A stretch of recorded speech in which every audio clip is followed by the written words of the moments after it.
दशकांपासूनची जी बीडवासियांचं जे स्वप्न होतं रेल्वेचं ते अखेर आता पूर्ण झालेले आहे। आज बीडमधून रेल्वे अहिल्यानगरकडे धावली। गेल्या अनेक दिवसांपासून रेल्वेसाठी आतुरलेले बीडकरांनी आज आनंद व्यक्त केलाय। स्वतः पंतप्रधान नरेंद्र मोदींच्या हस्ते ऑनलाईन उद्घाटन झाले। या कार्यक्रमासाठी मुख्यमंत्री देवेंद्र फडणवीस आणि उपमुख्यमंत्री अजित पवार उपस्थित होते। बीडकरांची स्वप्नपूर्ती झाली आहे। अखेर रेल्वे बीडमधून धावली। बघा कोणकोणते स्टेशन असणार आहेत बघा। राजुरी, रायमोहा या स्टेशनवर रेल्वे थांबणार आहे। विधनवाडी, जाटनांदूर, अमळनेर, हतोला,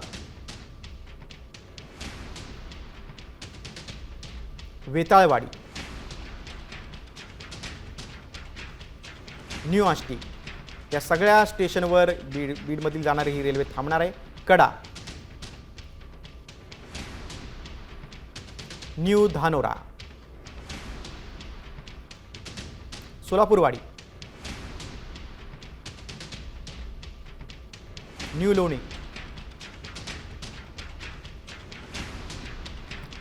नारायणडोहो, अहिल्यानगर। बघा बीडपासून अहिल्यानगरमध्ये जाणारी ही रेल्वे कुठल्या कुठल्या स्टेशनवर थांबणार ते आपण पाहिलं। आता isakal.com आहे देशातील नंबर 1 ची मराठी न्यूज वेबसाईट। प्रत्येक अपडेटसाठी isakal.com ला नक्की भेट द्या।